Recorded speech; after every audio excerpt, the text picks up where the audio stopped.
Okay, my name is Bobby Hemmett.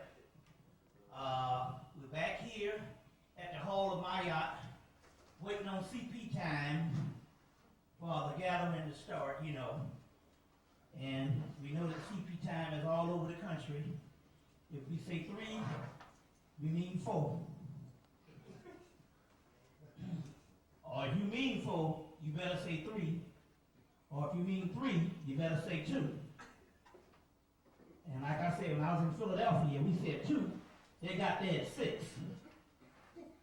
I don't know. I guess that's because they were the Philadelphia Negroes, which is indentured servants. So they wasn't on the, some of them wasn't on the slave time, like like the rest of us. So, I guess there was some of the Moors also, too. So they got there at 6. So they were still entrenched in African time. But then again, that's the way it is in Africa. And that's the way it is in most tropical countries. And civilization, they get there when the people get there. So, and I guess that is a reason why we don't do too well in this linear time, which is interesting because come to find out that even white folks in warm countries don't do well. It was talking about when Hitler went to Italy, had the Germans doing the little step like this, and the Italians was doing about to kill themselves and all because they're from a warmer climate. So I guess that's what it has a lot to do with. And then, like Freeman-El said, we are in the South, so that makes it even double time. So you got the CP time, and then you got Alabama time. So that just makes it even more. But we're back at the Hall of MAAT. The Hall of MAAT is an alternative place now just for space. What's going on around the country is 2 things. Talk radio is becoming exclusively white, and they're forcing any type of talk radio out amongst black people. In all the countries, they have problems. All the cities, they have problems. So talk radio. Another thing is space. They're applying pressure to people who have certain buildings that are taking government subsidies. They're now telling them that they don't have the right to operate with anything alternative other than what the government is saying. So now you have space as a problem. All in New York, everywhere I go around the country, people are having problems with space. It started back in '95 when they kicked UAM, that's the United African Movement, out of a place called the Slave Theater in Brooklyn, New York. And they had to bounce around for 2 years until they found a space that they could have into the point where they weren't vulnerable. And I think it's trickled down here to Atlanta. I've been speaking for 10 years now. It will be 10 years in June. And for the first time in November, they told me I couldn't speak at the Afrocentric Temple because of, in so many words, 501c3, which is tax exempt. So therefore, nonprofit organizations, I guess the government is saying, you've taken our money so you can't be hobnobbing with the enemy. So anyway, it's just a matter of space and just a matter also with greed with our own people sometimes, charging so much money. That's another thing. So now we blessed, if there's such a word, to have the brother Pierre, and he just produced this Hall of MAAT. And the Hall of MAAT is here. Also giving you another side of Atlanta, because the West End, we kind of did that to death. So the Hall of MAAT is come forth so we can continue to struggle and also provide facilities for other people to do things. So get used to this for you in the audience and the people in TV land. Now, to give a little aspect on MAAT, I'm going to give a general synopsis on MAAT coming from classical writers, and then I'll give you my own version of that. And then we'll introduce the speaker, and also we'll go through the calendar.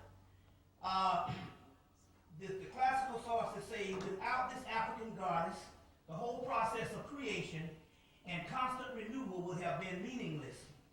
She symbolized the laws of existence, the law, truth, and the worlds of order. Judges were thought of MAAT. She is depicted with an outstretched wings as a gesture of protection. And also, the cyclical nature of life would have been impossible without her. She was the food and the drink to Ra. She is represented wearing a ostrich feather, which comes to be the symbol, which comes to be a symbol of truth. Now, in so many words, your scales that you would have in, the scales that you would also have in your justice system here, your whole entire court, any type of balance, and you have the rod, the staff, the scale, anything that's dealing with also double numbers represents MAAT. To take this a little further, MAAT not only means balance as far as law and the physical proceedings of life, but it also has something to do with the balance of equilibrium into the spirit and the physical, but also it's also the coming together of a spiritual process that balances out where man rises from the animal level of the physical person to the spiritual God and goddesses. And as you will see, the brother C. Freeman-El always quotes, down here it's about becoming gods. Anything else, you just wasting time. You know, you just masturbating. And that is the true process of the mysteries. There's several other things that came out of the mysteries as a byproduct, but the ultimate aim of the mysteries of Africa was to get back to gods and goddesses, or the divine deity. And that is one of the synopsis of what the mysteries is all about. The other thing here is MAAT represents on the esoteric level when the process of the God making, where all the forces come together with some form of hard work, meditation, some type of epiphany, or some type of metamorphosis. When all of that comes together, that's represented as MAAT. In alchemy, it's represented as the great work. They have several names. You see what I'm saying? In so many words, it's represented as the Christ, or Christos, crystallizing. It's represented as Achet, which means unity. The pyramid, it has so many names and so many words, metamorphosis, transformation. The end result is that of MAAT. Is that of MAAT. The word MAAT is also the word met. You get the word met is another name for MAAT. The word MAAT is a twofold word. You get Ma, M-A, which means mother, and At, which means Atan, also means the son. So it's a double thing, a male and female entity balancing out also, but we're talking above the physical. Then we're talking about the balancing of the both right and left brain, masculine, feminine, which goes back to the divine feminine, Mother Zudakaias, or the great mother. Now, a few other things at the Hall of MAAT. Number one we want to put on the tape is at 4187 Snap Franger Woods Drive in Decatur, Georgia. The number is 678-570-0736. Now, if you live in Atlanta, basically, for the people out in TV land, when you get this, is you take 20 West? East. 20 East to Wesley Chapel. You make a left on Wesley Chapel and just find the $3 cafe. And directly behind the $3 cafe, you'll find another little strip mall. And basically, look for the Hall of MAAT. So this is, we're going to clarify this for the people out there at TV land. But on Sundays, we'll be having Brother C. Freeman-El, and we will adjust our CP time on this the next time so we can, see what we can do. From 3 p.m. to 5, which I'll give a little brief introduction of Brother C. Freeman-El also, teaching on Moorish science. And it's going to be a 12-week course. I don't know how many. And so on Wednesdays, we will have Sister Myra. She's an astrologer and a spiritual consultant, speaking from 7 p.m. to 8:30. That's on Wednesdays. On Saturdays, if to be announced. I will be speaking, doing my lecture thing, whatever. You know, and for those people that don't know me and all, you know, I'm quite infamous. You know, and with no scruples. So be warned. Okay. And then we have Umrani Ani, who is the president of ASCAC, will be the guest speaker on some coming Saturdays, right? And also coming soon, we got Dr. Timothy Moore. He wrote a book called The Science of Melanin. He's is he still at Morehouse? Is he still at Morehouse? No, Georgia State. Georgia State. He used to be at Morehouse. Dr. Timothy Moore, who wrote a book called The Science of Melanin. He'll be coming soon, as well as Ashwa Kwesi, the great lecturer that deals with the historical origins of Christianity. He'll be dealing with the Black Christ, Judaism, and Christianity. 2 lectures on the stolen religions of Africa, and that is coming soon too. So just keep, just keep on the lookout. Also to get further information and also my tapes, as well as a host of other things, is you need to get in touch with online as well as a mail order company by the name of Arkansas. The number is 404-344-6862. Ask for Sister Deborah and Wesley Morris, and to get plugged on into the whole online and mail order, and you pick up locally to get plugged in on that particular aspect, the Arkansas, but also on online is www.SiriusTimes.com. That's SIRUIS. Sirius, the Star Series, SiriusTimes.com also. Now, I want to give a brief introduction to Brother Freeman-El. Freeman-El has been teaching in the community for quite some years. I know I first met him in the fall of 92, the end of 92, and at the first of 1993, started taking meditation classes and Moorish science classes, and was one of the first students that came to cultural communication and took his class and all. But although he had done educated previous people prior to that, but as far as I think that the general community on a larger scale in Atlanta and abroad started knowing about him when we tapped this thing off in the early 90s in 1993. In 1993. So he is actually a pioneer as well. He is actually a pioneer in making people aware of giving the people the awareness of the esoteric sciences. And what we want to say is that is because in the latter part of the 1980s, we had a resurgence of African knowledge. Basically, history. The history that linked our origins back to ancient Kemet and ancient Egypt, ancient Africa, more so than the first.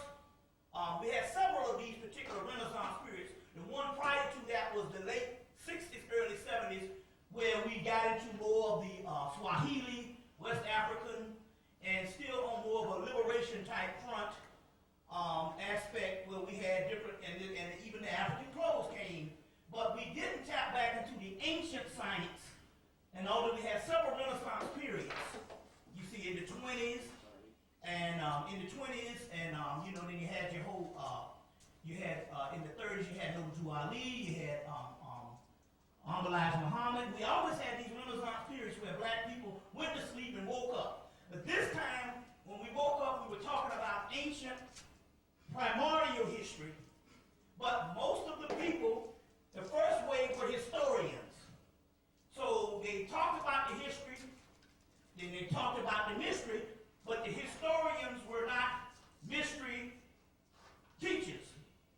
And so people were asking, what is the mystery? What is the mystery?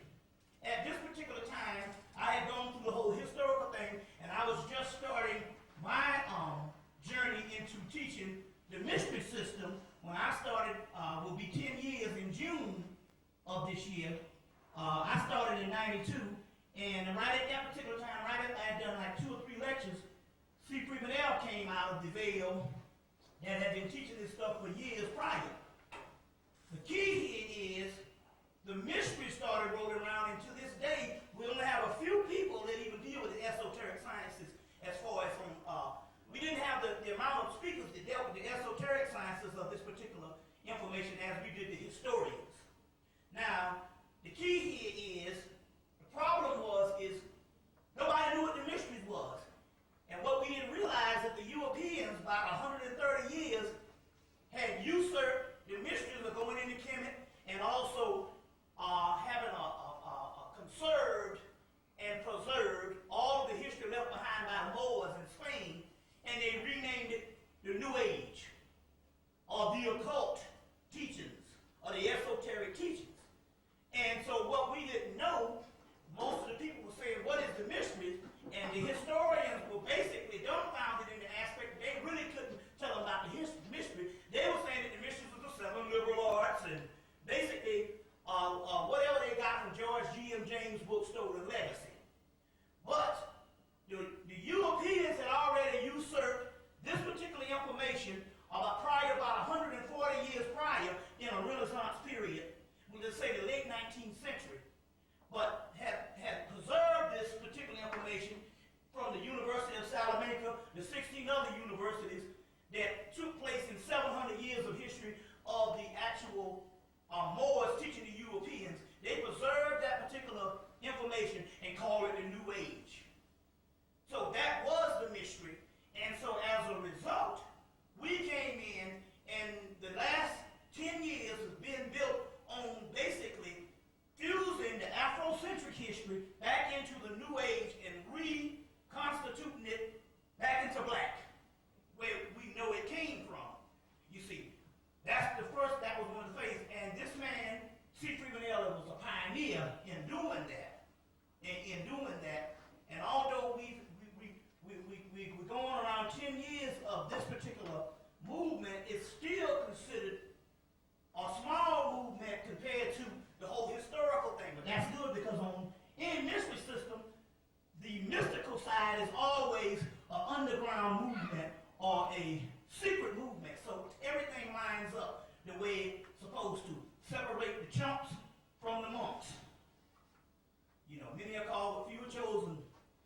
And so, in so many words, I don't want to take up any more time.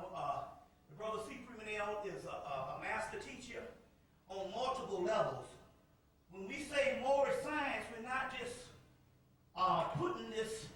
categorizing this into the sect of Moors where you have just the noble Drew Ali perspective, although that is one that needs to be cataloged as a great movement and a significant movement in the Western black drive to knowledge. You see what I'm saying? That's overshadowed a lot of times by the Nation of Islam and the whole Elijah Muhammad thing, but then again, on the other hand, it has now become to the point where it's surviving the Nation of Islam, because the Moorish aspect was never, if you want to put it, prostituted in the aspect where you would have this national phenomenon that everybody know about the Nation of Islam, because it was one that was on the border or on the periphery. What you have is something that is much more cohesive when we deal with the Moorish science. That's just with that particular aspect. Then we go back to the Moors in Spain, and the Moors back to Lemuria, the whole. I'll let him explain all this, but I want to say these lectures are not necessarily just based on a particular sectarian form of teaching. Moorish science just means basically the ancient arcane science of the ancient people that first seeded this planet, in so many words, lords of the earth. So to not take up any more of your time, I want to introduce to you and give a black hand to Brother C. Freeman-El.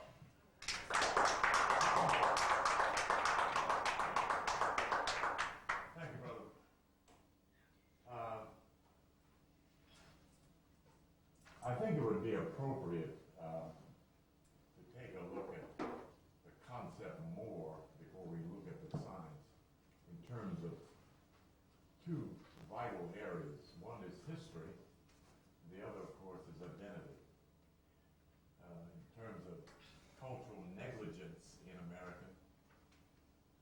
history that we received in the classroom, and that's from kindergarten to college,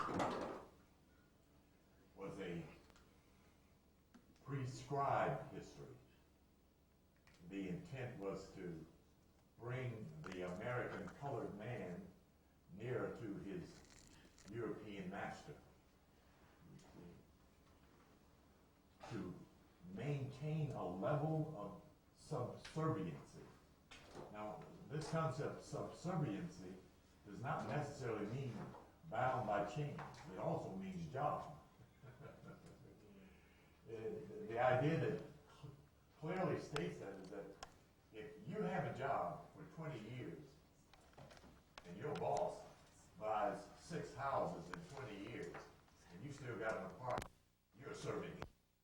Okay, you see, and pretty much of this input of human labor that the dark-skinned, broad-nosed, thick-lipped, and furrowed-haired human being in America contributed to American success has been on a subserving level.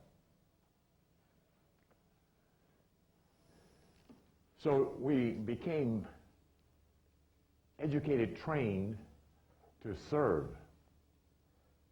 So history became a tool to enhance that ordeal, that proposal, that program, that project. See? In terms of looking back at our contemporary parents, grandparents, great-grandparents, see? Except for that few exceptions that were able to claim their own, start their own business, and get a grip on their lives and take it in the direction in which they wanted. The masses of black Americans were miseducated. See? A concept coined by Carter Woodson in the 30s, you know, the miseducation of the Negro, a very clear concept. And at the time that he wrote it, he was so far ahead of his time that it became relevant about 10 years ago at Spelman College when, what's the sister's name, became president and gave that book to all of the freshman women at Spelman College. And it was a revelation for them. You know, it wasn't old news. You see, it was something new to come to this realization that black folks in this country had been deliberately and calculatively duped about one of the most serious aspects of human life, and that is the aspect of identity. See? Of being miseducated is the same idea of being misdirected. For instance, the stores are up here. I'm walking up the street there, and this brother comes along and says, "Brother, where's the supermarket?" I said, "Down there." And like a brother did me, over on Ashby. I'm glad I thought of that. I had walked from West End to Ashby trying to find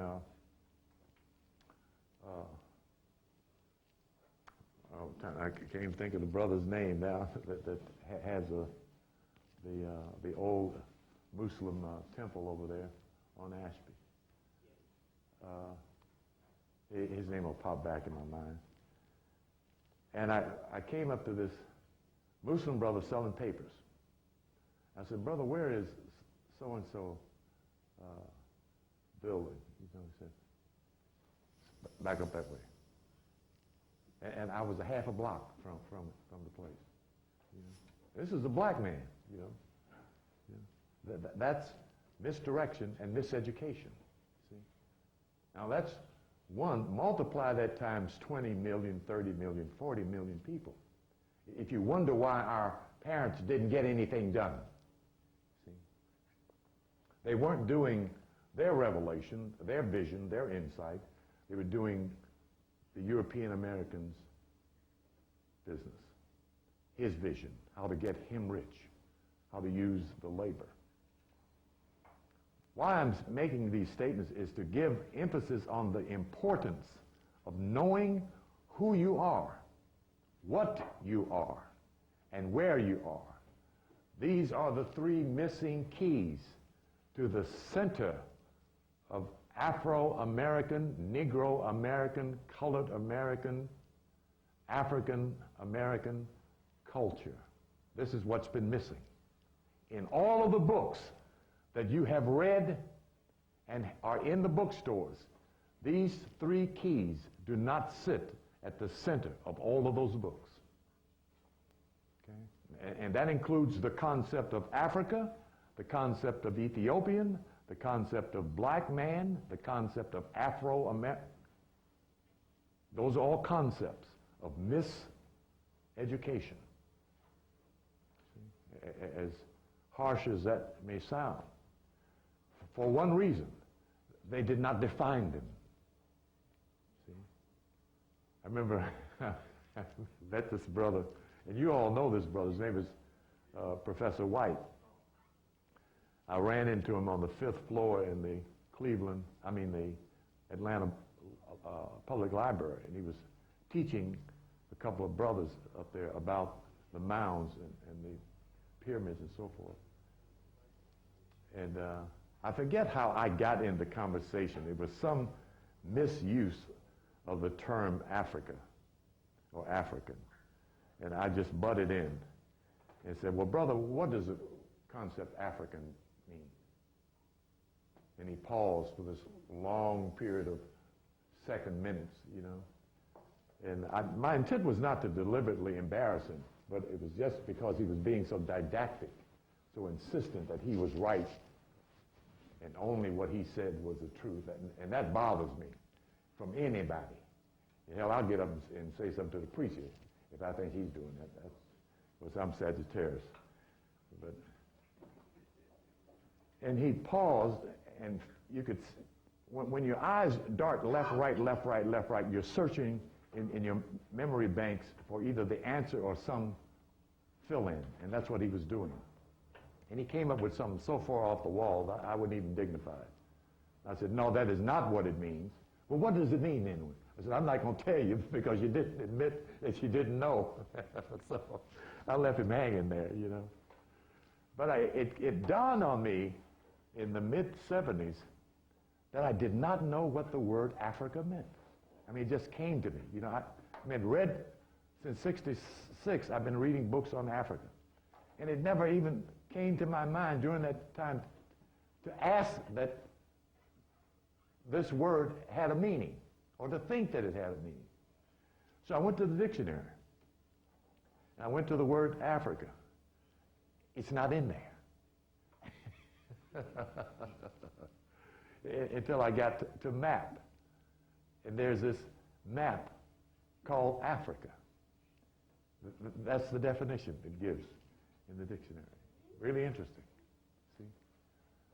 And it was, I mean, a yearning thing. And this is one of the interesting things about self-knowledge, the universe, and you and your will. If you yearn for your truth, you will attract it. You will draw it by book, by person, by lecture, by letter, by dream, by vision, by revelation. You will draw it to you. That's how powerful you are as a being in this universe. Because you are a replica of this universe. See?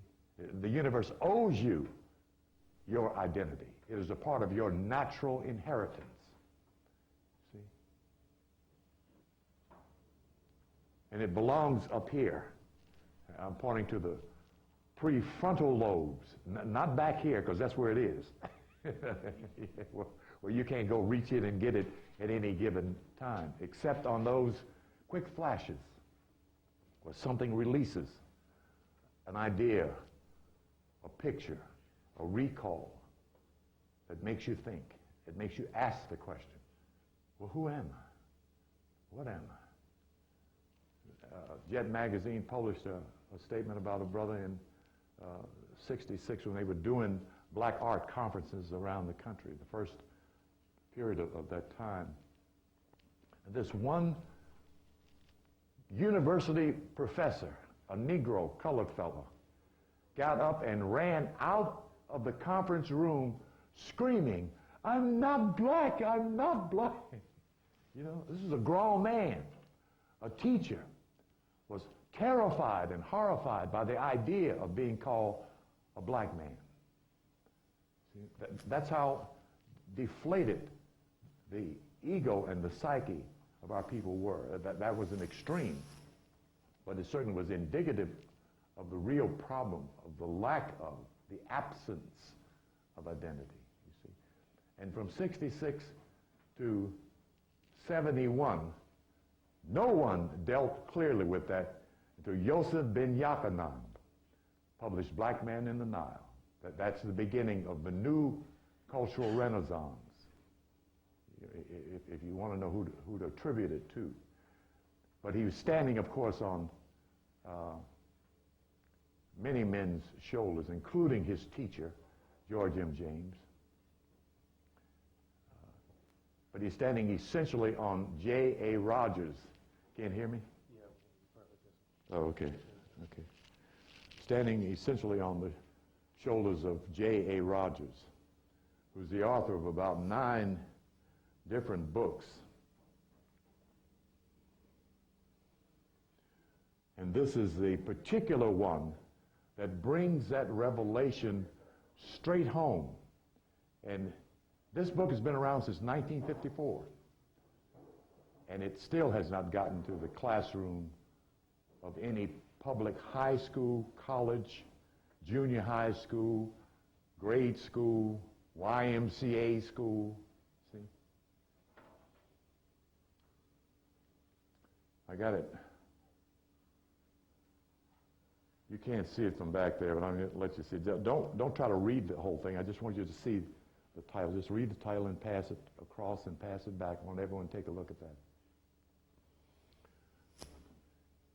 There's a psychology structure in the human brain that allows behavior to take a leap forward when it's properly orientated. It is neutral in terms of the law of polarity concerning success and failure. We are by nature in need of conditioning or programming. Of course, we refer to the concept of being brainwashed. But brainwashed is not a valid term. It's really conditioning. You can be conditioned to fail, or you can be conditioned to succeed. But it's a conditioning. The proper, of course, is to be conditioned to succeed. And involved in that success plan and plot is knowing who you are. It's a part of your psychology that gets correct behavior, correct response. See? We have the example of the child who becomes a problem from the parental point of view because the child doesn't seem to want to do what the parents say. Until you call the child by a positive. Come here, sweetie. Come here, honey. Come here, baby. Come here, sugar. Come here. And the baby smiles and gets up and comes, you see. But as soon as you balk, scream, and shout, you shut down the child's inner structures, the faculties that allows proper behavior, you see. It's the same idea if you call your child every day, and some mothers do this, believe it or not, and it should be in Wrigley's, believe it or not. Come in, nigga, to a child. I mean, I'm not talking 50 years ago, I'm talking about yesterday, you know. If we want to know what the problem is in terms of all of this negative behavior we still see. Of course, it's not as worse as it was 10 years ago when it wasn't even talk, it was shoot, you know. Misnomer, being misnamed, and miseducated, misdirected. So we're trying to still find this piece that's missing in our psychological mechanisms that allows right behavior, successful behavior, achieving behavior, unfolding behavior. Where has it been all of these years? A, hidden. Where? In the Masonic order. In esoteric schools of thought. In literatures that never got to the places our parents were going to buy things. Because in 1955, there was probably no such thing as an African American bookstore. That's a recent invention of approximately 30, 35 years, you see, where a large segment of relevant books put in one place, see. In the Masonic order, you take an oath not to tell what you learn, see. So it closes at that door. Noble Drew Ali's group started around 1922, where he and his followers, a little handful of people, began dealing with the concept of nationality as a movement in terms of the Holy Moorish Science Temple of America, what he founded, and brought forward this partial explanation of identity as a nationality. See? And the concept that deals with your psychology is this concept. Can you see that back there? Okay. Your ethnic identity. See, because nationality-wise, we're all Americans. It doesn't matter what your ethnicity is. You're a citizen of America. The ethnic identity deals with your blood, your brain, and the stuff in your blood, your genetic code that keeps making dark skin, broad nose, thick lips, and furrowed hair, wherever mama is on the planet. That's the key to your ethnicity. The other concept is eponymy, the eponymistic state. You'll find, I don't think I'll do that, go to the dictionary. It's in the dictionary, a very important word that shows that if the father takes a wife, impregnates his wife, moves to a certain land or property, gives his wife his name and gives his child his name and gives his land his name. That's the eponymistic state of existence. The name that you will find that relates to that is this name.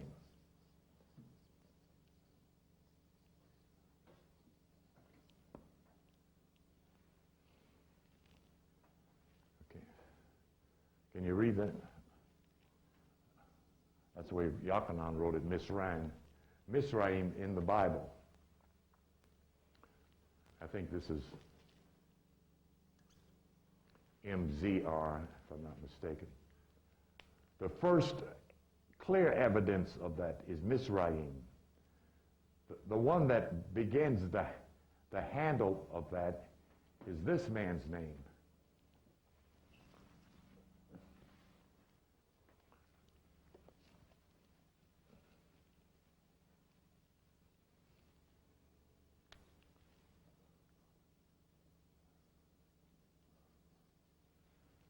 Ham, whose name is not Ham, but is Cam, whose name is not Cam, but is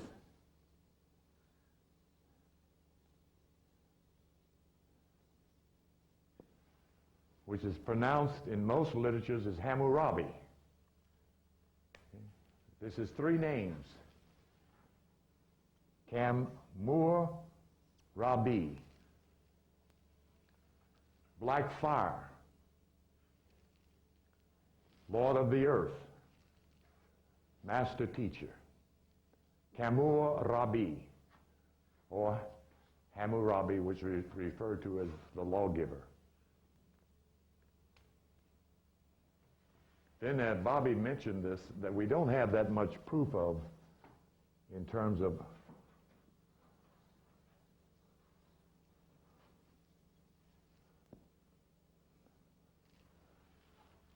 historical fact, because we're talking a past that is legend more than it is artifice.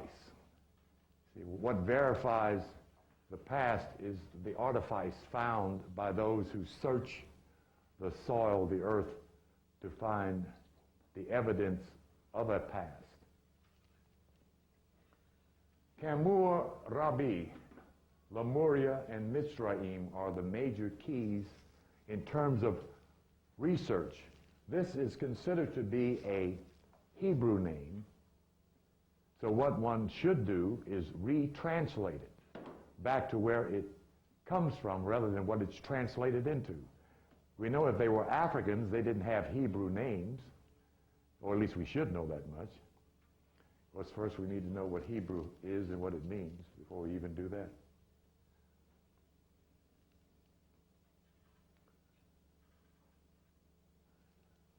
In the American English Dictionary,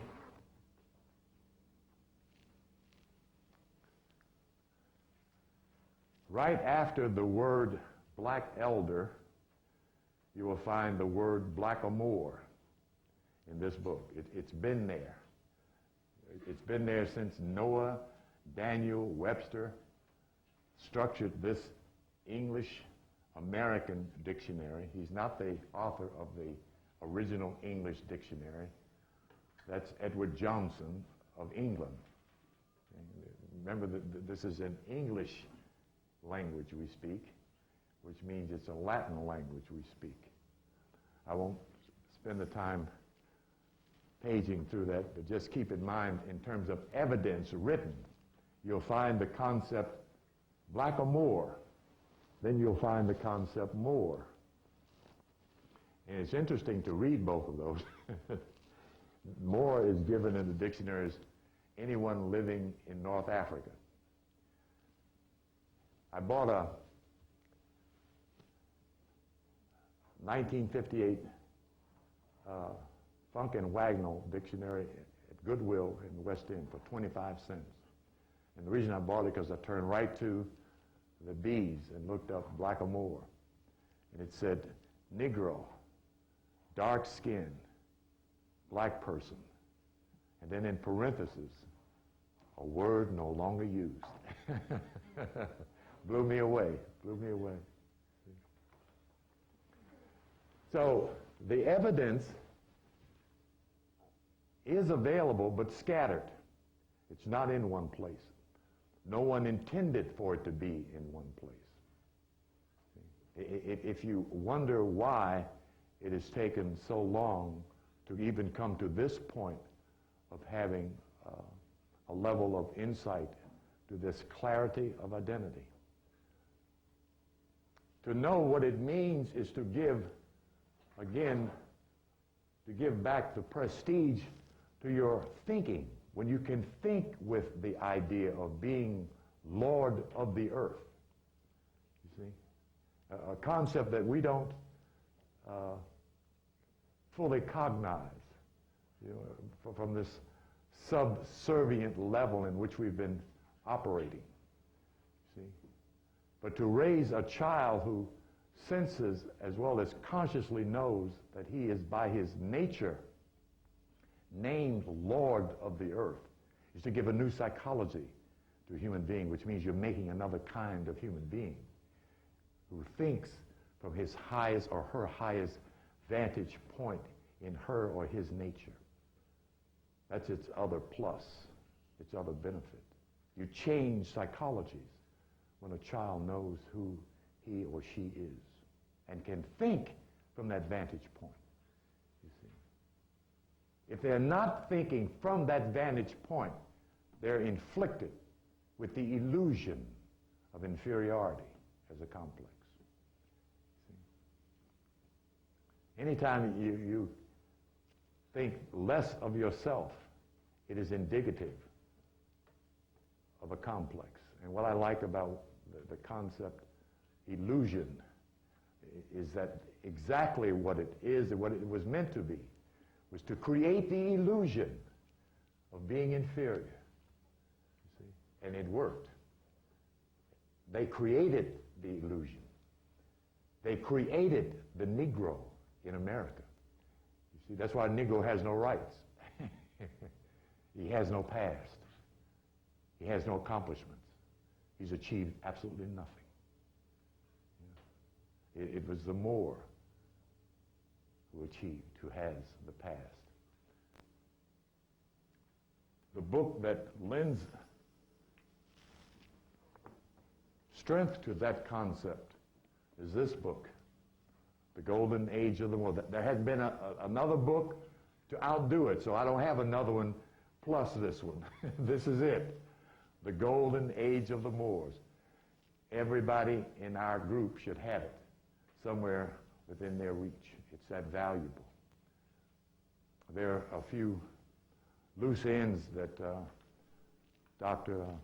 Van Sertima did not tie up, but he certainly did an excellent job in compiling a group of essays concerning this record of the past, not his story. See? That's what's in the back of your subconscious, the records of your past.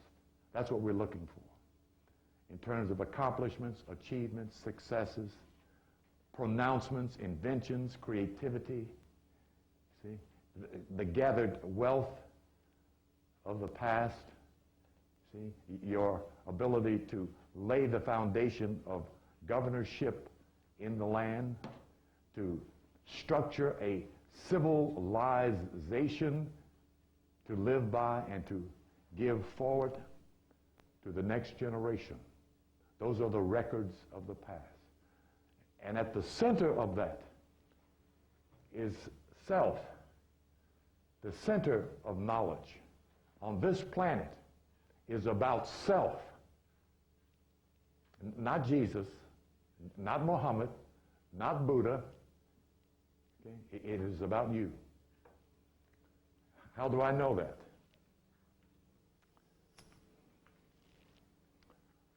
First by study and then by a statement. This book is not about Jesus. It is not about Jehovah. This book is about you. See? And it's found in this concept, which is emphasized in separating the two books.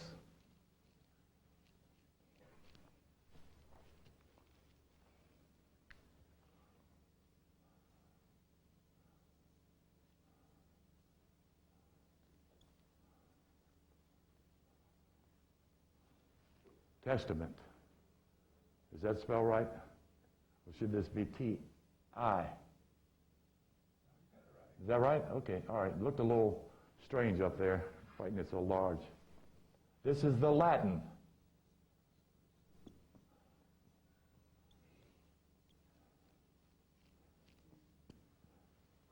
That's where this word comes from. Testimenti. Testi, body, or testicles. Okay? Menti, mind.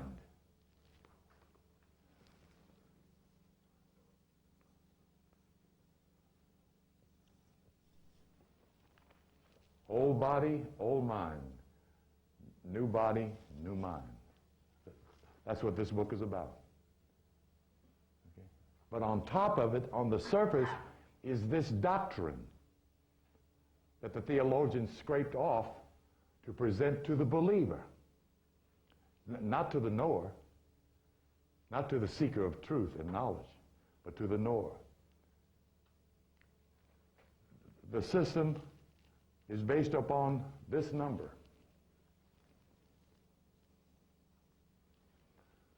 Where do you first meet this number? Anybody? The most constant place you see this number is where? No, before you get there. Where? Before you get there. Where, before you get there. It's got to be the clock. The constant. 12 hours of daylight and 12 hours of night. You see? The measurement of the moving of time in space and circumstances.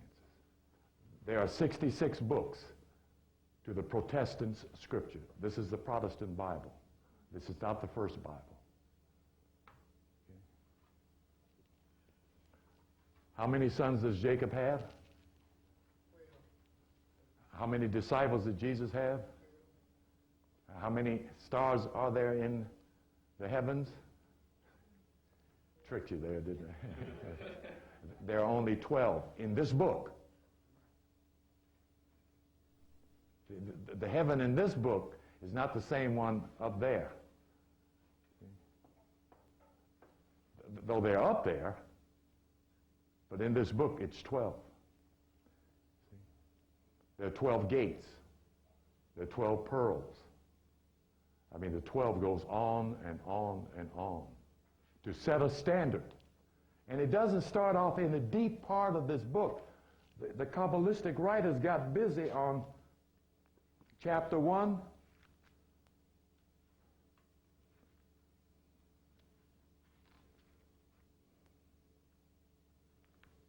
Verse 14. And the evening and the morning were the first day. And God said, let there be lights in the firmament of the heavens to divide the day from the night, and let them be for signs and for seasons and for days and years. What is that? No, it's not. Can't be astrology, because it's not a calculation yet. It's got to be what? It's got to be astronomy. Yes. The presentation of the heavens as a measuring device for the activities on this planet. That is in chapter 1 of the book of Genesis. How many Christians you think know that? You can count them on one finger, not one hand. You know? Because they're not in pursuit of knowledge, which means that they're not in pursuit of self-knowledge. One of the most important theorems of the Kemetic culture was, man, know thyself, and you will know the gods. Then be true to yourself. It's right here in this book. Man, know thyself, and to thine own self be true.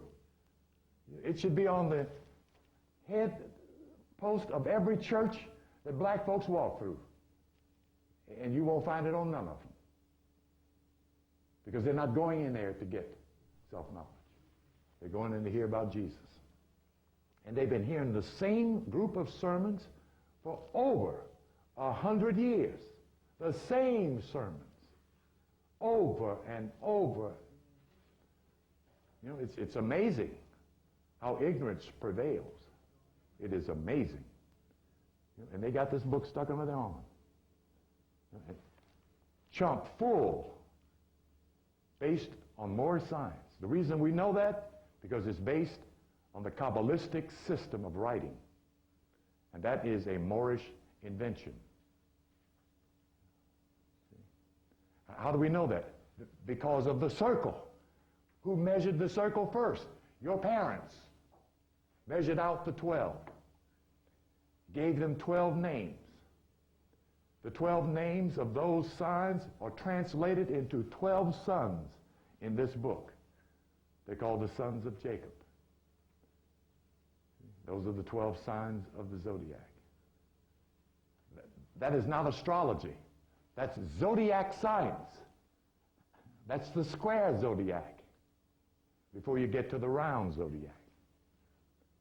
See? What I'm emphasizing here is not only the importance of self-knowledge, is that somebody knew it was important, put it in a book, and gave it to you, and didn't tell you it was in there. That's the easiest way to hide it. It's just hand it to you. Yeah. It's amazing, you know. I mean, it's you talk about clever, crafty, and cunning. Those are three Masonic terms. Whiteboard is clever, crafty, and cunning. John chapter 10, verses 31 to 36, is the central theme of all knowledge on planet Earth. I don't see nobody writing that down. Unless you already know. If you already know, that's fine. But I like to see pencils get busy when I mention that one if you don't know about it. 31 to 36. The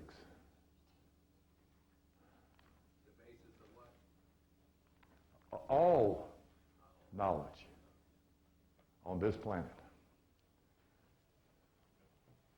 Whichever one you all want to read that. John chapter 10, verses 31 to 36. Read it out loud so they can hear you, my sister. Don't be embarrassed. You're among friends. Verse 31. Chapter 10, verse 31. Yes, beginning of chapter 10.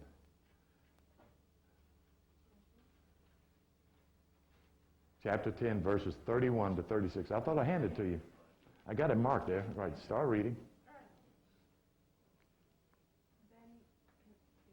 Then the Jews took up stones again to stone him. Jesus answered them, "Many good works have I shewed you from my Father. For which of those do ye stone me?"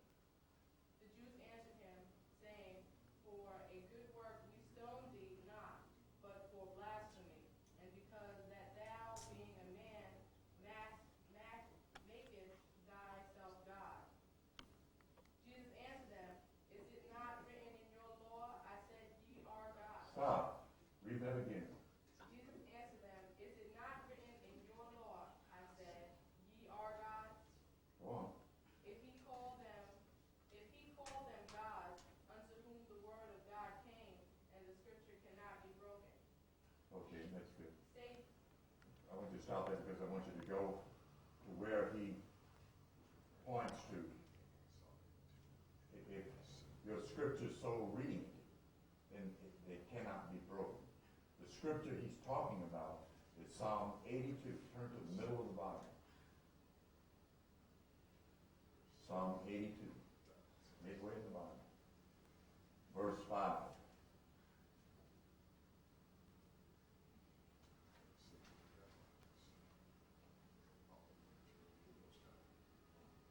Verse 5, read there. they know not, neither will they understand. They walk on in the darkness, and they walk on in the darkness. All the foundations of the earth are out of course. Go on. I have said, ye are gods, and all of you are children of the Most High. But ye shall die like men, and fall like one of the princes. Thank you. Okay. Let's stop there.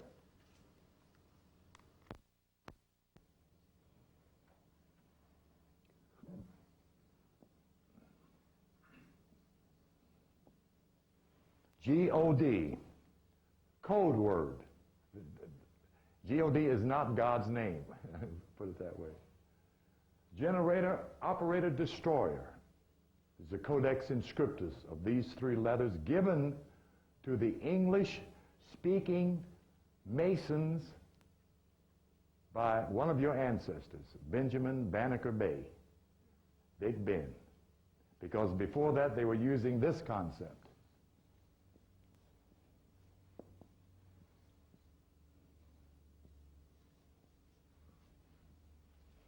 That's an old Bible. If you found one of those, you'd probably pay $200 or $300 for it. Dios, deity. G is the brain, generator. O is the soul, operator.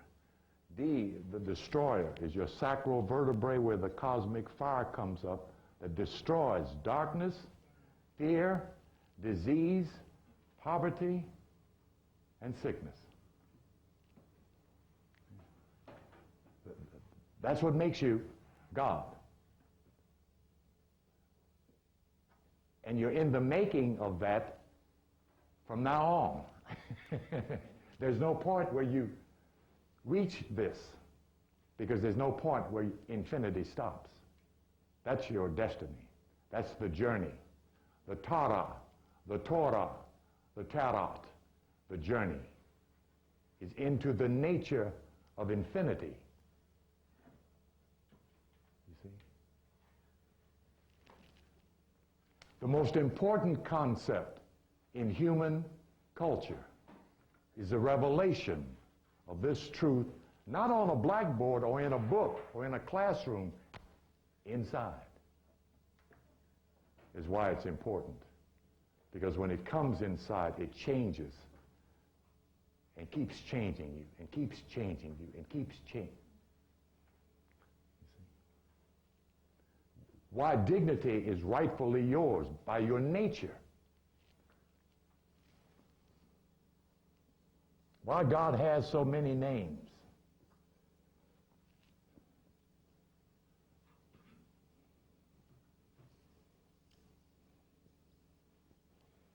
That's what name means, nature.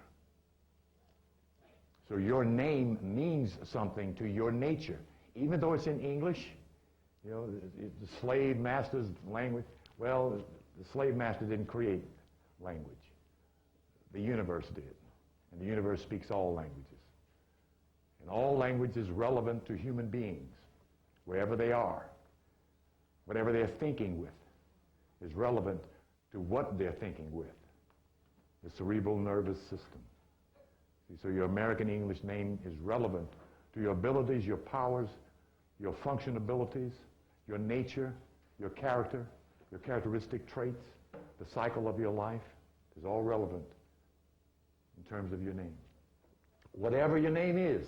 Okay?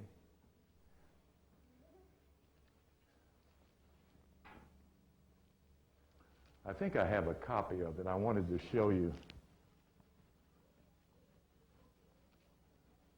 I have a copy. Did I bring it? It's the question I'm asking myself at this particular moment. If I didn't, it's laying right on top of my table where I looked at it all day yesterday and all day, all afternoon. I didn't, did I? Let me see.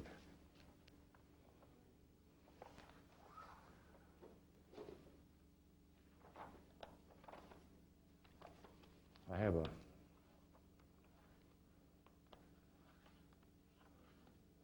rather peculiar copy of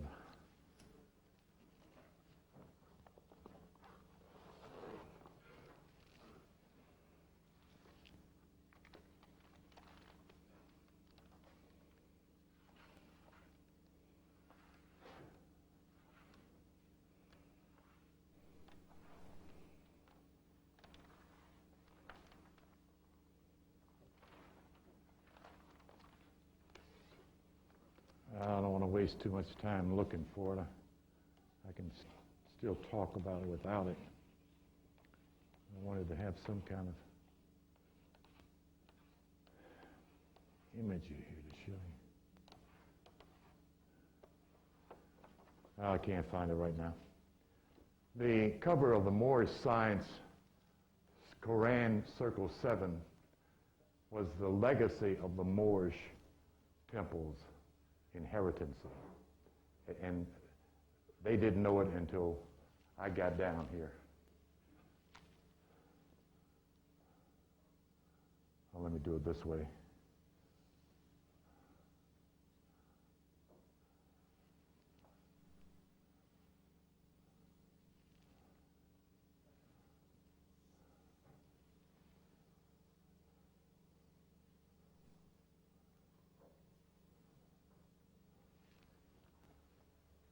It's not just a circle, it is the zodiac and the 4 gates with the 7 in the center.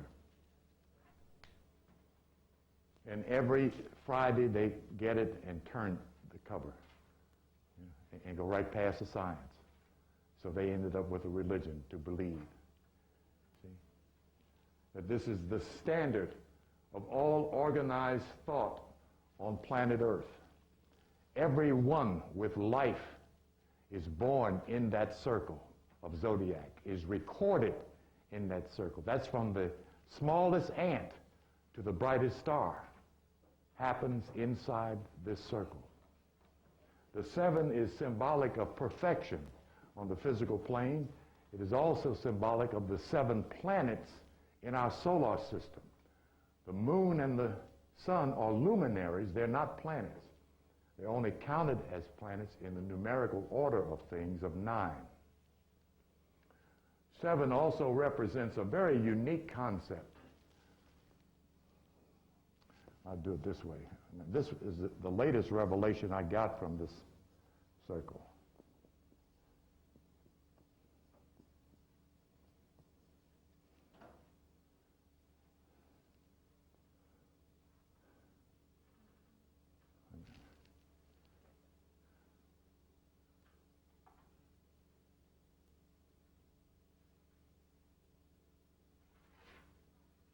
Oh, nobody saw that, right? Did anybody see that? I was wondering where this one was. Right.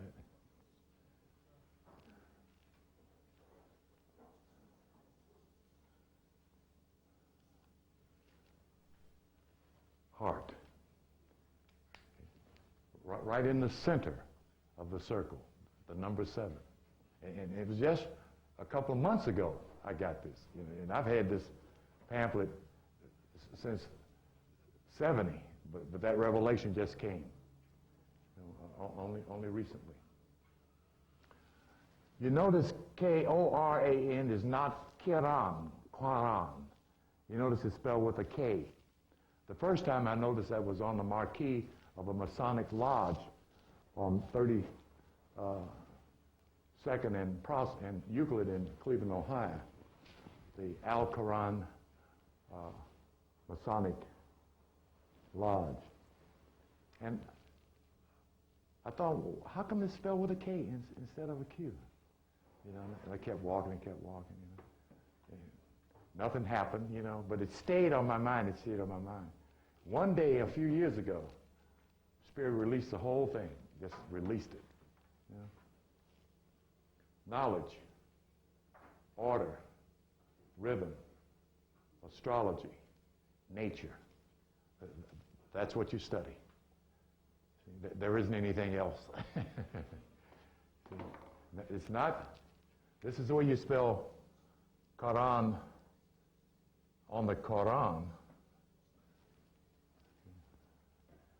Q-U-R-A-N. And brothers made extra efforts to get it right.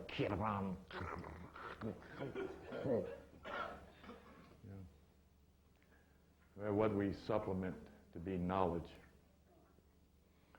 Now here is the interesting thing. Keep this word in mind. I want to show you why this is so interesting in terms of code inscribe, hidden knowledge.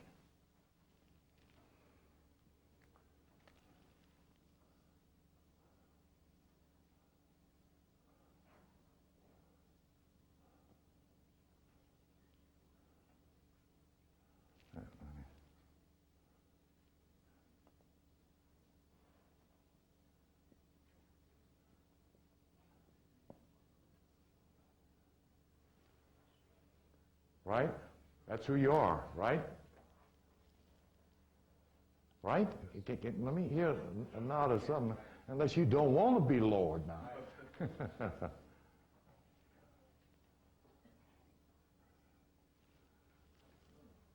That's when you're perfecting, when you master the heart. That's the difference between Negro and Moor. Between G-O-D and even this.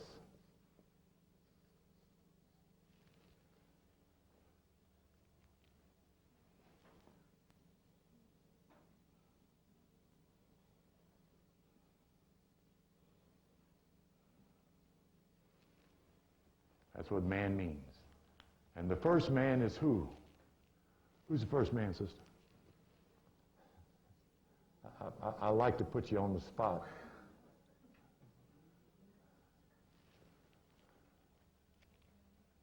Womb who? No, it's not woman. Look at it. It's right there. Womb man. That's the first man. That's mama. That's how you get down here. Ain't nobody higher than her down here. But we've been treating her like we're higher than she is. Walking behind us.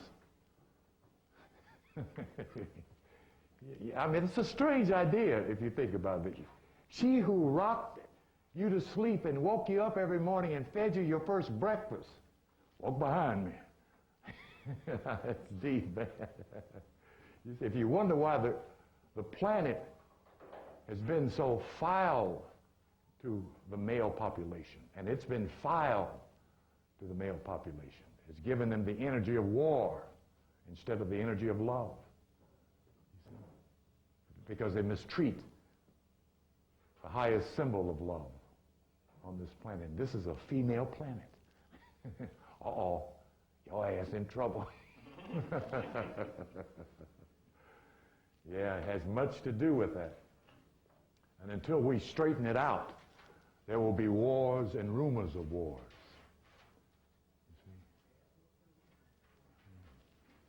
You see? Hell, history bears me out. You know, don't need to try to prove it. Yeah. And I want you to see what you're going to study in this course in terms of this body of real Moorish science. If I can get this to stay up there without falling off. These are the 12 essence of Moorish science. This includes the esoteric schools, the Masonic order, the metaphysical school, the New Age movement. It does not include the Negro Baptist Church, but it does include the Negro Baptist preacher, because 80% of them are Masons. Symbology is the language of nature. See? And the first way we have to prove that is with this very conspicuous symbol that all humanity can see. Let me take this down for a minute before it falls.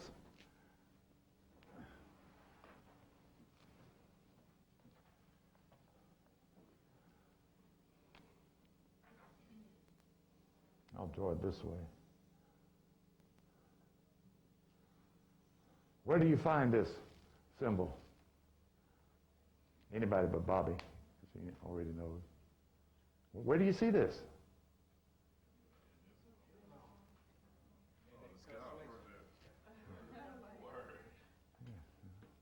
There's no such thing as a crescent moon. The moon is always full. It's a matter of what's passing between the sun and the earth that gives this shadowing, this art of nature that presents this illusion of a half moon, a crescent moon, a quarter moon.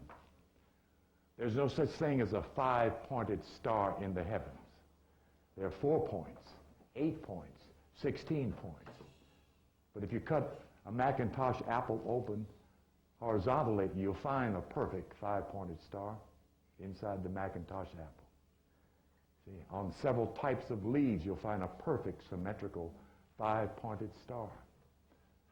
The 5-pointed starfish in the ocean represents nature's design of the 5 points, which is man. The 5 points of projection is a symbolic representation of that 5-pointed star.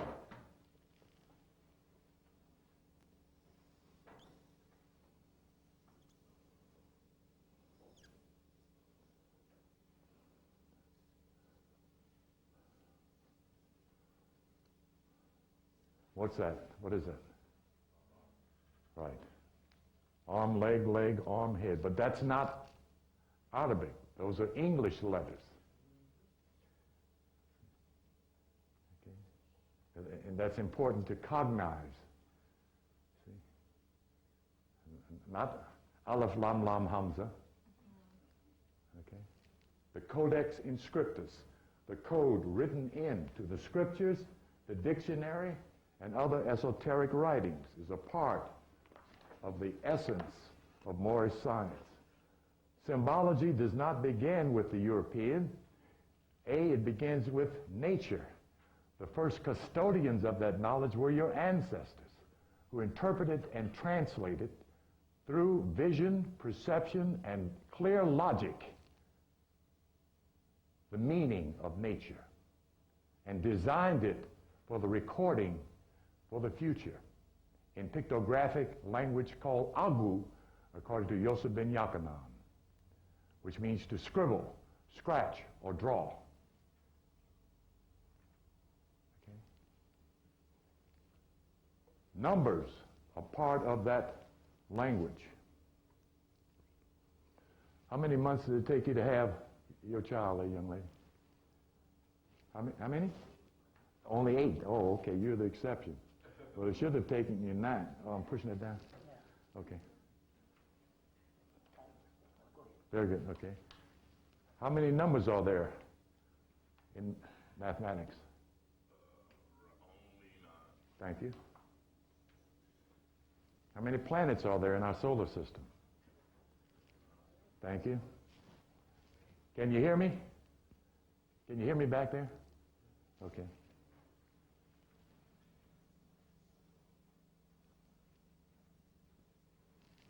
How much is 3, 6, and 0?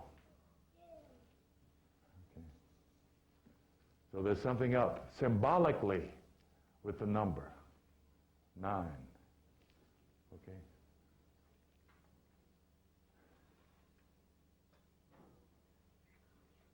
How's that look? Pretty straight out there, y'all?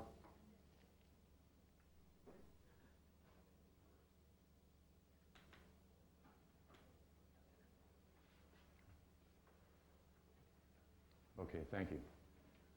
Numerology and universal law. I group those together because the concept numeros in the Latin means number. But numeros means harmony, melody, and metric is the meaning of number. See? These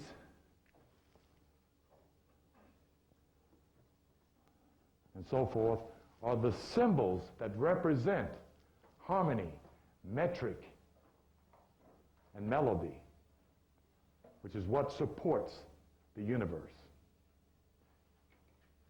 Numeros.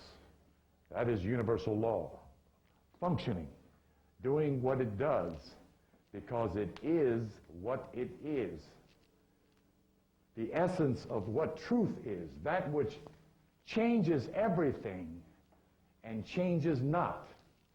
If you want to know what truth is, that which changes everything, yet changes not.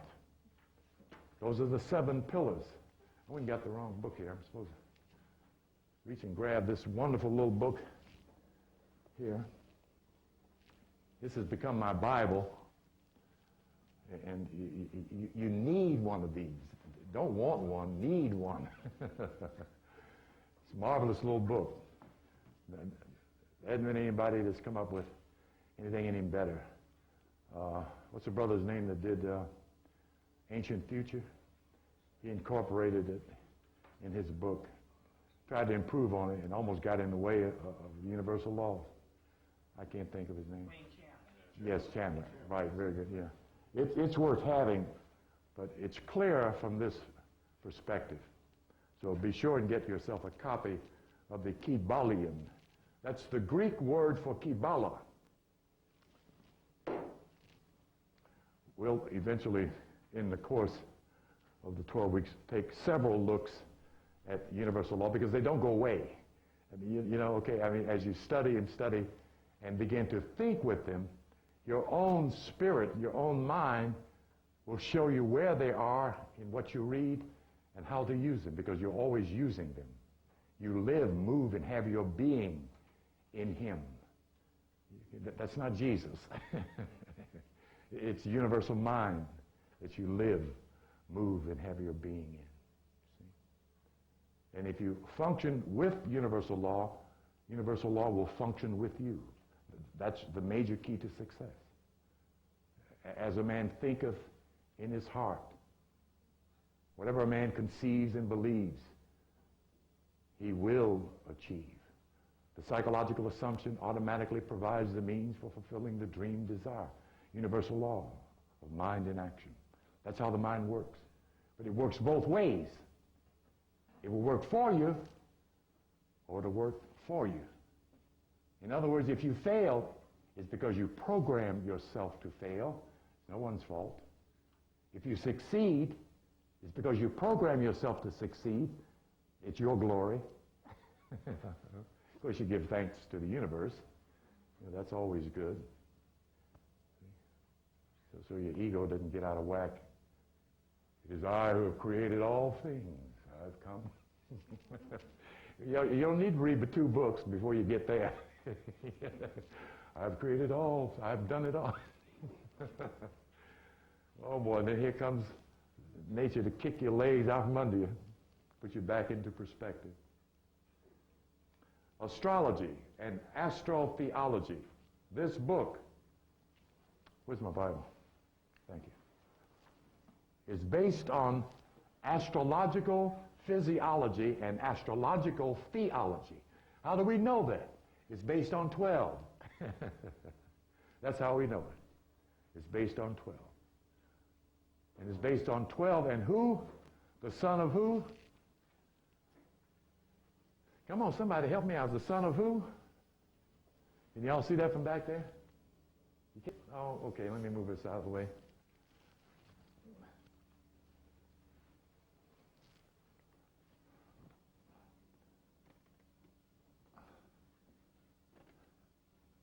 Can you see it now? Can you see that now? It's almost still too low, huh? Based on the Son of God. You see that, don't you? In the center? What do you see in the center of the circle? Come on, y'all. It's there. You don't have to, it ain't no vision. It's the Son, isn't it? The only Son of God in this solar system. You see? And all men who come as the Son of God represent this divine sphere. No, that's good enough. We're not going to get too far into it. I just want to make this emphasis because I'm not trying to take away anything from the divine beings who came before us. If they weren't gods, then we are not gods. You see? But I'm saying this, you're not looking for them. You're looking for yourself. And that's what this book, the Bhagavad Gita, the Quran, the Rig Vedas, all of the ancient literatures, the ancient Book of the Dead, or the Book of the Master of the Secret House, is not the Book of the Dead. That's what it's telling you. And it begins in Genesis chapter 1. No, not chapter 1, chapter 5. When Noah built the ark.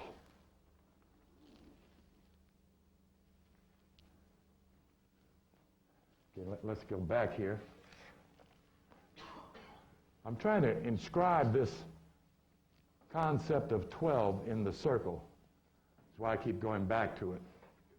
Yeah, okay, that's good right there. Okay. Look at these 2 words.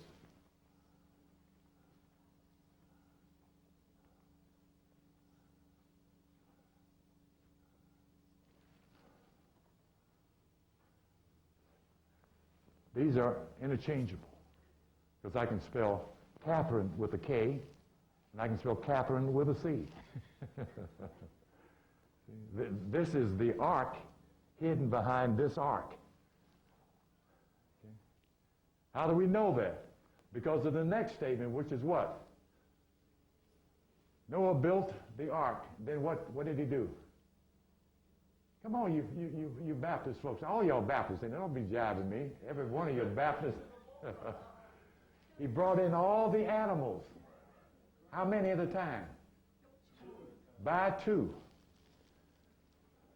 Now, we got to look at this differently here, because this is an astronomical map. The ram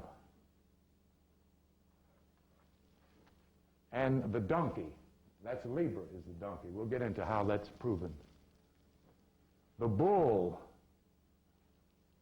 and the scorpion. Here in the astronomy chart, it's the eagle. Gemini and Sagittarius, the human and the horseman. Capricorn and Cancer, the goat and the crab. Leo and Aquarius, the lion and the human animal. 2 by 2. That's all the animals there are. There are only 12 animals in this book. Okay? If you wonder how Adam named all the animals, okay. We're going to take a close look at that. The metaphysics of the astrological theology is based on the story of the unfolding of the spiritual man, whose name is what? In Genesis chapter 2, he begins. What's his name? Right. That's his name. It's Adam. Okay. And to the second Adam,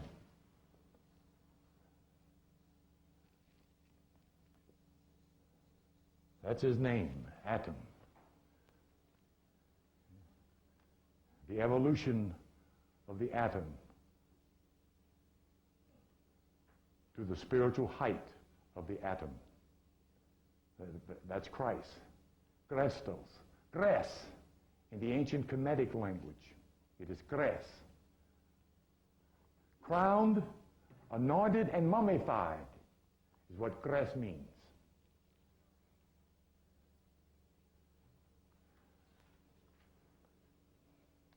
Horus. Maybe not the first Horus, but one of them. There were several, according to Kemetic records. The stories that you're reading about is that evolution, that development, that journey of the soul to the point of unfolding, to its highest point of divinity, of man. This book does not deal with the cosmic being. It only deals with the superconscious being. And it certainly does not deal with the infinite. The infinite is not in here. But a representative of his is in here. Tehute, in the book of Job. The one who came in the whirlwind.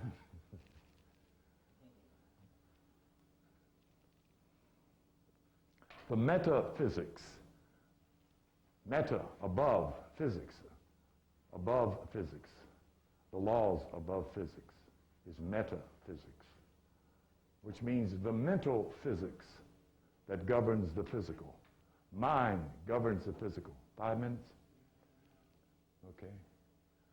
We're going to look at Moorish records of the past, the subject of astronomy and the system of astronomy based on the square zodiac and the round zodiac in this book. The myth makers, your parents, those who structured mythos, the ancient writings, the fables, the hidden truths. Scriptural symbology, which is different from universal symbology. In other words, if I took all of the 12 names of the sons of Jacob out of the Bible, it wouldn't have any relevance to astrology. They're only relevant to astrology in this book. That's just an example. Masonry and the science of Masonry, how it's connected to Moorish science. Some great black Masons of our history that will surprise you, such as Jack Johnson. And the Codex Inscriptus.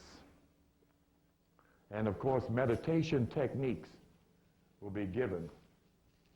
How to meditate and the techniques you use before you meditate, because technique and meditation are not the same thing. Okay. I think I lost my page here. I want to go right to the Codex Inscriptus. See if I can. do this without taking up too much time.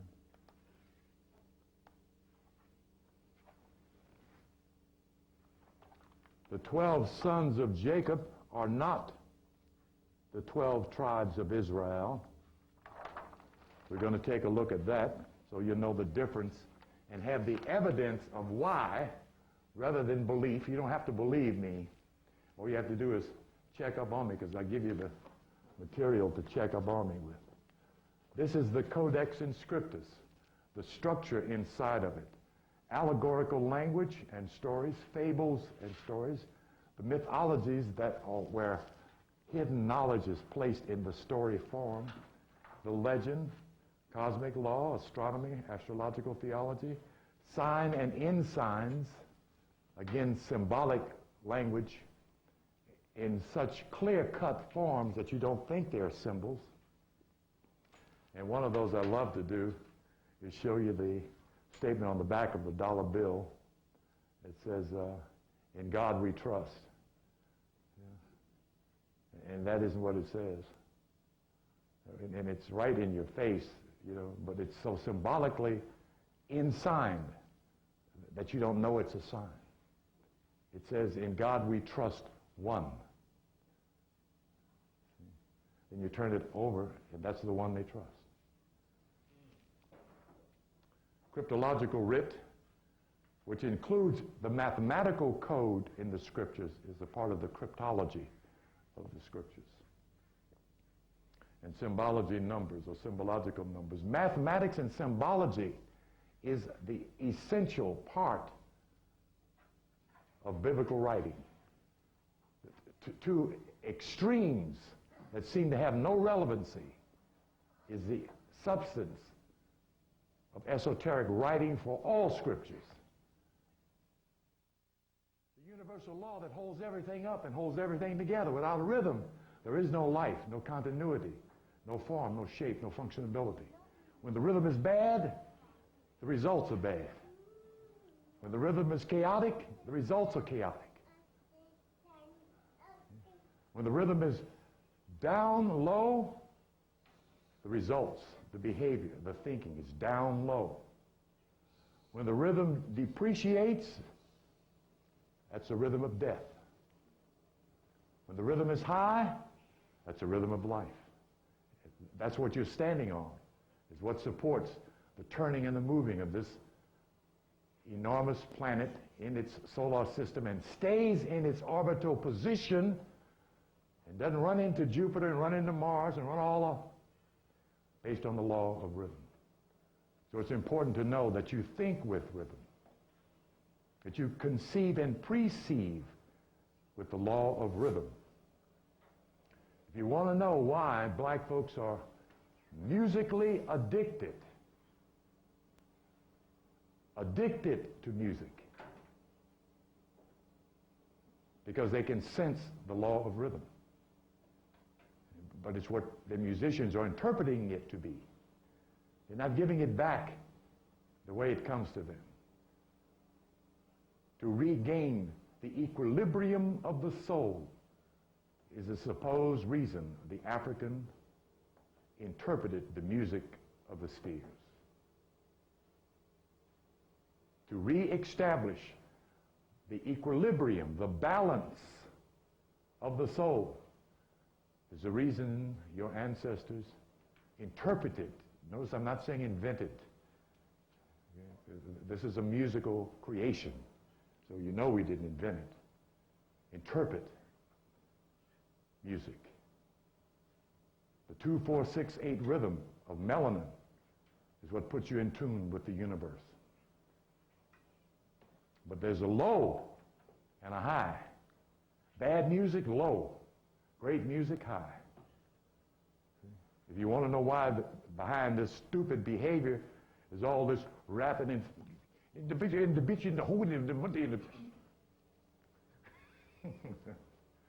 behind it, behind the bad behavior is bad music, bad rhythm, bad behavior.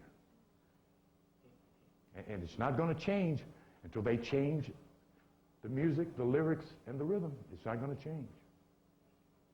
They're getting rich on it. but they're killing us, literally. See?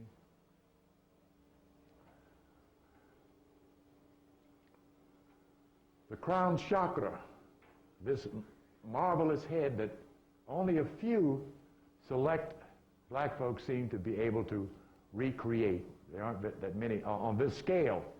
The oval shape is still there. I mean, I see it all the time.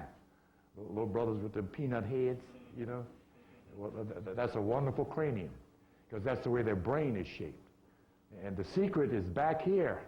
The occipital prominence is the real secret to that wonderful head. We might find out what that means. I don't know.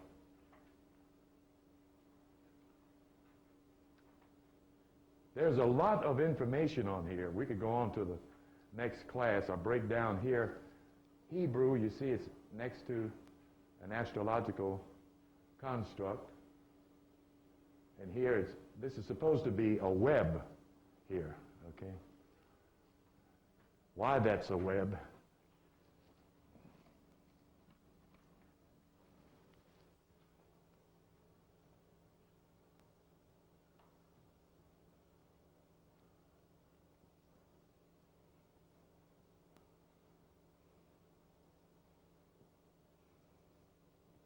An anagrammatic writing. This is Greek. Though I know the black Hebrews don't know that. That's a Greek word. It's a code word. It is not haribu. It's what Dr. Yakanan presents. Again. Her web is zodiac. This is her web. 360 streams. So we're going to look at Masonic language and Masonic symbology as well. We're going to study this man. And as you note here, you see on that particular chart, there's something in the center of his chest. Anybody know what that is? What is that called? No, it's not called Tehuti.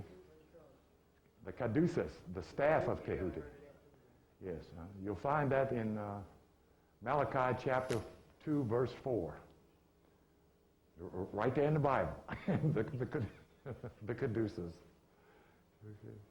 I won't stop and read that for you. If you write this stuff down when you get home, you'll have it to check me out. Check yourself out, okay?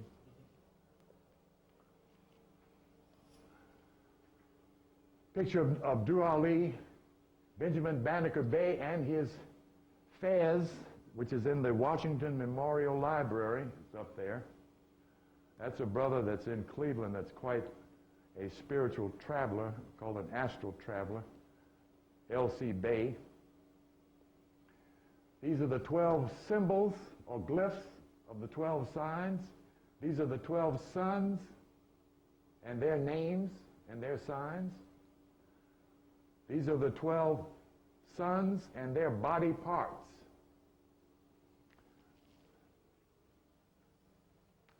Swastika is a Sanskrit word.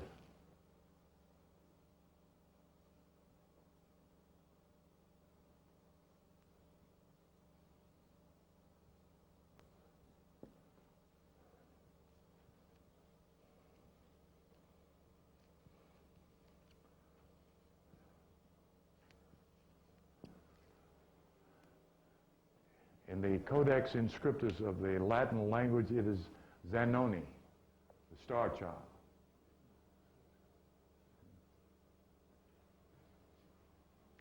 We'll do the 4 parts of 7 later on. Scriptures quoted relevant to a very unique concept that I love to throw out at the group. Slave, obey your earthly master. Did y'all know that was in the Bible? the verse that the preacher don't read. And I recall one Baptist preacher who raised the Bible up in church and said, I believe in every word in this book. I just dropped my head. Slave, obey your earthly master. Because I knew he didn't know what it meant. See? It has nothing to do with slaves, or physical. It has nothing to do with master outside yourself. The glands are your servants or your slaves. They are slaves if they are not obeying your divine command. If they are guiding you, they are slaves. If you're guiding them, they are not only your servants, but I now call you my friends, you're supposed to say to your glandular system. See? That's how much power and control you're supposed to have over yourself. That's when you're becoming a man. Master able and noble. To master the earth is to master the body. This is the earth the scriptures is talking about. If you master this earth, you master that one. It's the same stuff.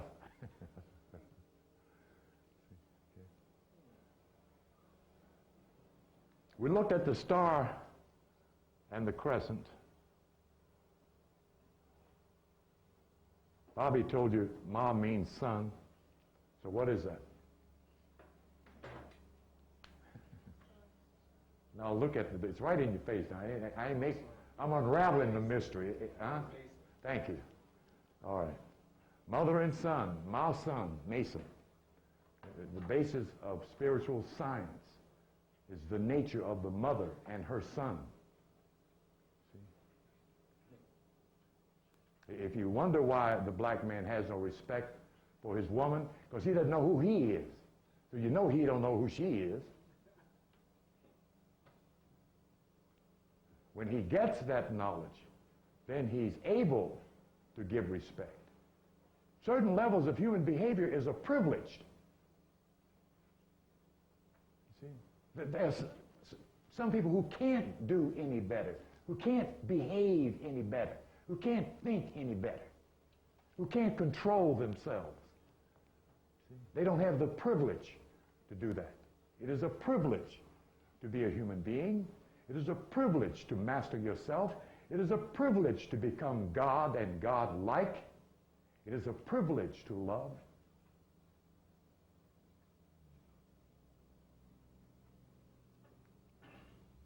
Any questions?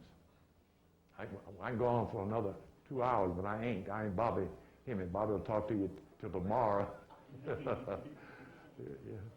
But I have about 7 of these posters, $15 a piece. If you want this one, which is a record of some of the most remarkable imagery of black folks in history that some of you all do know about. For instance, some of you all, because if you read Dr. Yakinite, you've seen this, right? You know who that is?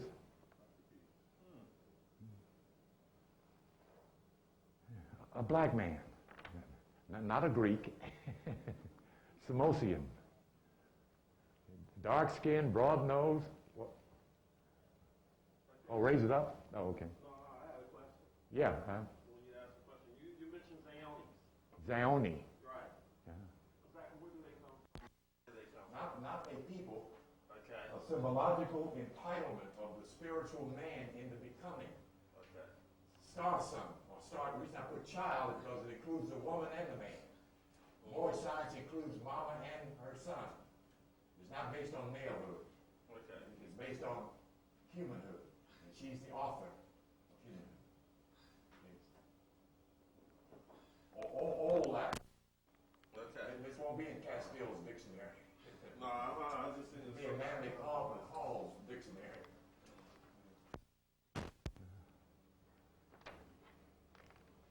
So we got quite a bit of studying to do. If you're interested in discovering who you are and marveling at that idea, and then finding a way to open yourself to your own divinity until that light shines forth, well, this is one way in which you can get that started. Notice I didn't say get it done. Get it started.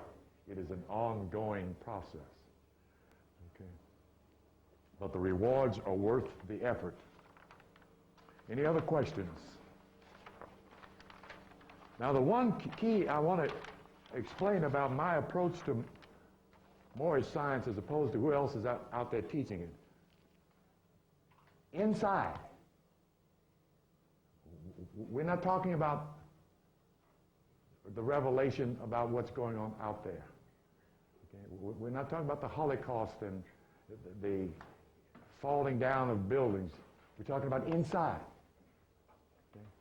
This knowledge is about your nature, your purpose, your ability, your power, your talent, your genius, your opportunity, your cycle, your life, where you're going and how to take it there, and how to turn around and hand it to those whom you love. Yes, sir. Talking about the class, when does the class start? Next Sunday at Negro CP time. That means whenever y'all get here. So we serving food, they'll get here an hour early. Now that's not a bad idea. Food, they'll be there As soon as you say refreshments or food, Negroes will be on time. You got a very good idea there. Yeah, that's a very good idea. Maybe the brother heard that back there. fried chicken, Yeah. chicken, green, Right. hot roll, Yeah. iced tea. Yeah. Oh, we'll be there, you get out up there, we go. You look at this. This is a very important concept here. Because when we think star, we think of two types of stars, those in the heavens and those in the movies. You know, and it's far removed from that and more relevant to you than what you think in terms of what is in your nature. See? The reaching inside is what educate is all about. Edukare, draw out that which is within. Educo, to draw out your nature, to draw out your genius, to draw out your creativity, to illuminate your imagination. See? That's what's inside. And the thing about it, it has nothing to do with age. You go on doing this forever and forever, unfolding and unfolding. See? The great journey. And one thing about it, you can't get off the path. You give a damn what they're doing out there. They got to come and lock their heels at some point in some lifetime and start to go up. Everything goes back to the divine. Lucy went back to the divine. Everybody goes back to the divine, from whence we all come.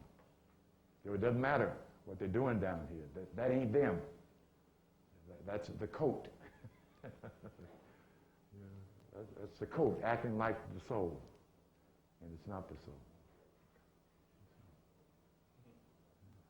It's all about divinity.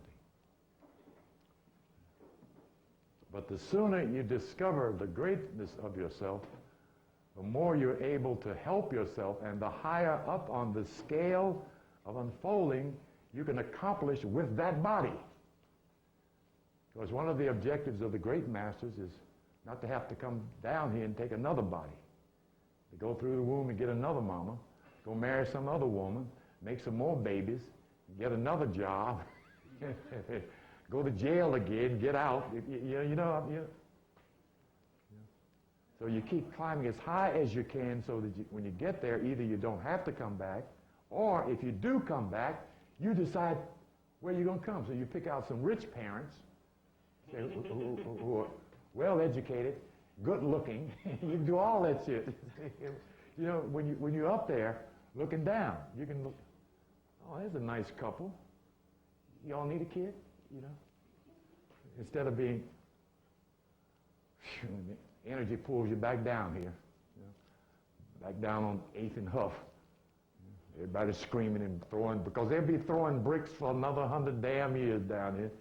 Negroes will be arguing and fussing and fighting and cutting and shooting and shit. They'll be shooting with ray guns next time they get down here. And not until we change our thinking can we change our behavior. It's nothing to do with the European. You know? He can't make no laws. He's making rules and regulations, and he's changing them every other week. You know? So it's not up to him. It's not his fault, his problem. He run around scared to death, looking all behind him, you know, like we used to do back in the 30s when we walked down, you know, in this very city. Black folks would be out of here by now and be headed home before dark. You know, it's got to get home. It's going to get dark soon. I still hear black folks saying that. I got to get home. It's going to get dark soon. You know, that's when they used to catch you, gang up on you, you know, beat you up. If they was drunk enough, they'd hang you just because you was there.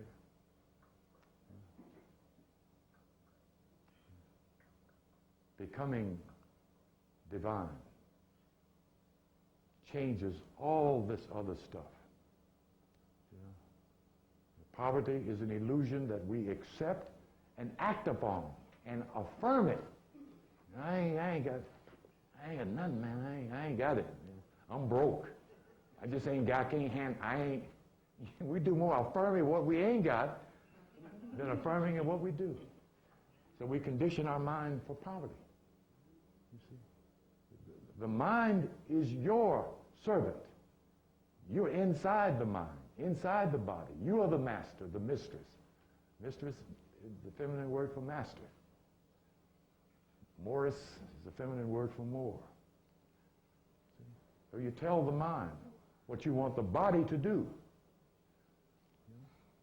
You tell the brain how you want it to think. That's what we're going to learn how to do with affirmation, positive thought. So you should get some results in 12 weeks. See? So tell somebody. We should get these chairs filled up in here. This is a great opportunity for this area. Yeah, what I'd hope for is new students rather than keep getting the same ones back again. I did that 3 years in a row over there in the West End. I got pretty much the same group of students coming back and back again. The energy in the West End is so low, it's a wonder you can get a good, decent hello over there. You know, it's really low. So there's nothing flowing through the atmosphere that inspires you to want to think up, to do something else besides get drunk, smoke dope, play records, chase a sister, you know. I mean, there's got to be something up here. That's what we're trying to get to. Okay. Lecture 2 will be The Black Man is Buried in a Shallow Grave in the East. And we began the first part of our 12-week course. I recommend that you get and bring a Bible and a notebook tablet so that when you write something down, it stays in one place. You know, one sheet of paper here and one sheet. And when you look back after 12 weeks, you'll be amazed how much you've gathered in that 12 weeks. Then I have an 87 Moorish inquiry to give out. It's not to test for grade, it's to test for you to test your own ability to recall. That's what testing is about. Do you know what you know? Is what a test is. See? Not if the teacher thinks it's right or not. Do you know what you know? If you know what you know, then you've learned. If you don't, you start all over. But if you put it in your consciousness, it's there. The quest of question or inquiry, can you recall what you heard, saw, smelt, felt, or tasted? Okay. Peace be with you and with your spirit. All right.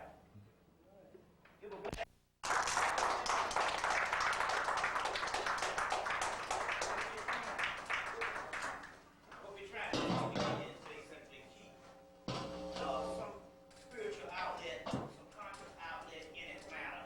Like I said, it's taking space class all over the country. This phenomenon that graced us the last, let's say the last 14 years when it started escalating around, I can say 97, 87, 88, 89, and then it really got hot in like 1990, and we had all this particular information. And now we have to actually, because we got so many dead black people,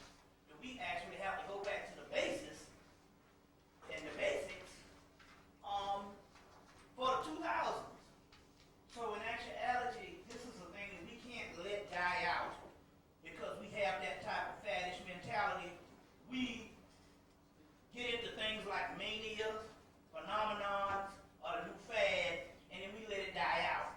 But what we don't understand is a lot of times is because I think we even look at knowledge as a form of entertainment. It's the new thing to do. And so when they find something else, you see what I'm saying, then they go to that. I don't know what it is now. Maybe it's skiing or something or whatever. You know what I'm saying? Maybe it's golfing since Tiger Woods did some stuff and other. I see they got a major influx of black people on the golf course now.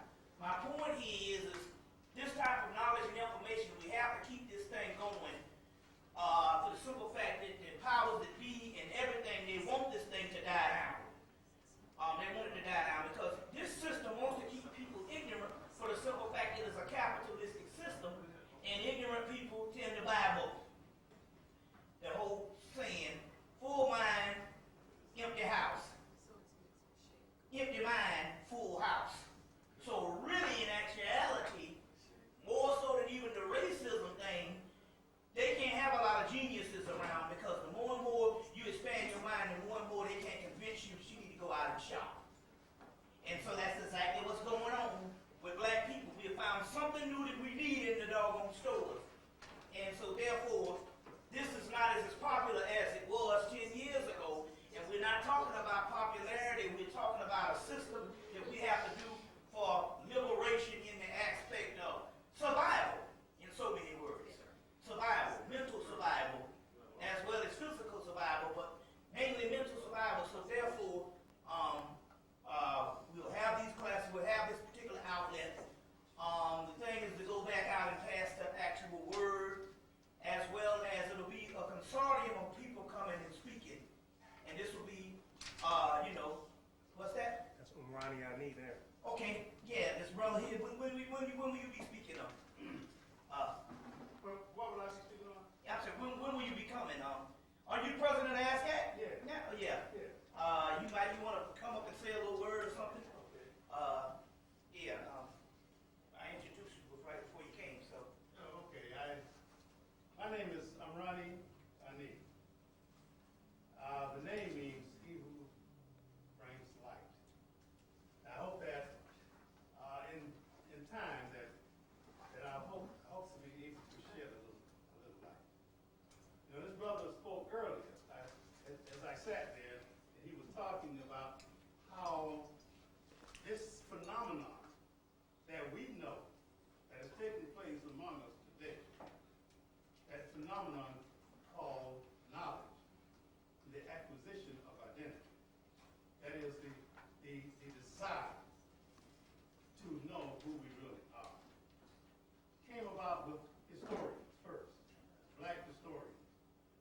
I mean, and the organization that I'm a part of, ASCAP, is one of those organizations whose members, whose scholars, anthropologists, and historians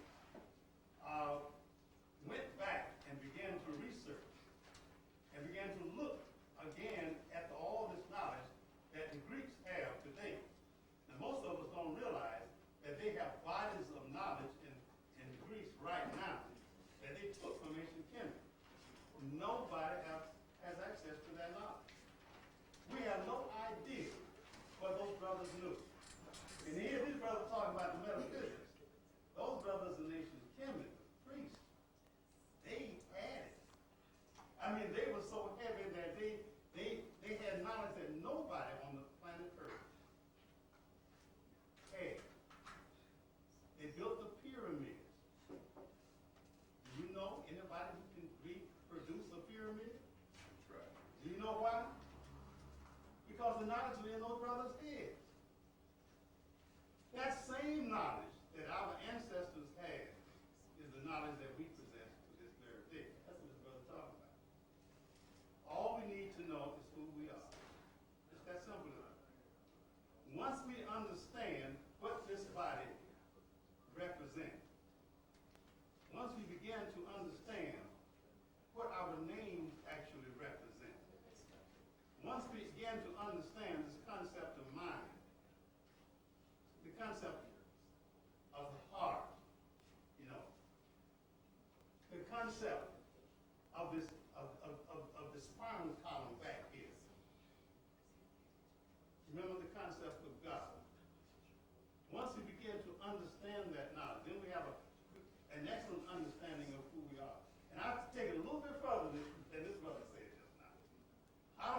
not just about unleashing those shackles on our mind. We need to become a nation again. And I want to talk about that people, who we really are. Who are we? And then we're going to start off by going back to ancient Kemet, to the very first civilization. I'm not saying to our beginning,